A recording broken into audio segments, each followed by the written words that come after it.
Malaysia থেকে বেশ কয়েকজন জঙ্গিকে ধরা হয়েছে এবং ফেরত দেওয়া হয়েছে বাংলাদেশে, আমরা যতদূর জানি। কিন্তু আপনাদের বিভিন্ন পক্ষ থেকে কিংবা সংস্থা থেকে দাবি করা হয়েছে বাংলাদেশে কোনো জঙ্গি নেই। আসলে কি বিষয়টা? এরা কোনো জঙ্গি নাই। আপনি ওইটার ব্যাপারে একটা কিন্তু প্রেস রিলিজও দিয়ে দিছে মনে হয় পররাষ্ট্র মন্ত্রণালয়। আপনারা গতকালকে হয়তো প্রেস রিলিজটা দেখছেন। ওখান থেকে 3 জন যারা আসছে তাদের মেইনলি ছিল যে তাদের যে কি বলে ওই ভিসার যে মেয়াদ উত্তীর্ণ হয়ে গিয়েছে। এই 3 জনের ভিসার মেয়াদ উত্তীর্ণ হয়ে গেছে। কিন্তু তাদের যে পুলিশের যে চিফ তিনি তো ব্রিফিং এ বলেছেন, পুলিশের চিফ যেটা বলছে ওই 5 জনদের আসা হয় নাই, তাদের সাথে আমাকে সরকারি লেভেলে যোগাযোগের চেষ্টা করা হইতেছে, আমরা ইনভেস্টিগেশন করে দেখি। সঠিক মাত্রার কার্বন কম্বিনেশন বৃদ্ধি করে পাইপের ডাক্টিলিটি ও হেভি লোড নেয়ার ক্ষমতা। Falcon MS pipe.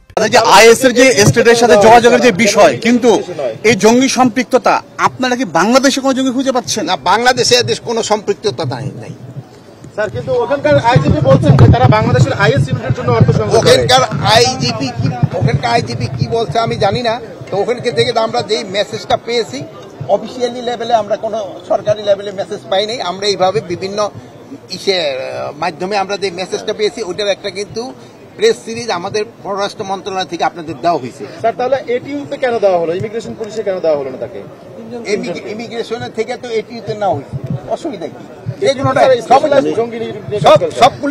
বাংলাদেশের জঙ্গিবাদের যে অবস্থান এখন কি মনে হচ্ছে? বাংলাদেশের জঙ্গিবাদের কোনো অবস্থান নাই। এখানে কোনো ধরনের জঙ্গিবাদ নাই। আপনাদের সহযোগিতায় কিন্তু এখানে জঙ্গিবাদ নির্মূল করে দেওয়া হয়েছে। এটা ক্ষেত্রে আপনাদের ক্রেডিট সবচেয়ে বেশি।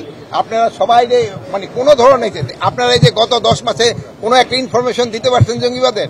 যেহেতু নাই, আগে ছিল আপনারা দিচ্ছেন, এখন নাই আপনারা দেন না। মাননীয় অ্যাডভাইজার, এই যে বিভিন্ন দেশ থেকে যে কথাগুলো আসতেছে, এটা কি আপনি মনে করেন যে বাংলাদেশের উপর কোনো তকমা লাগানোর কিংবা কোনো ধরনের করার জন্য থ্রেট, কিংবা এখন বিভিন্ন দেশের থেকে হয়, এটা হয়তো পররাষ্ট্র মন্ত্রণালয় আপনাদের ভালো বলতে পারে।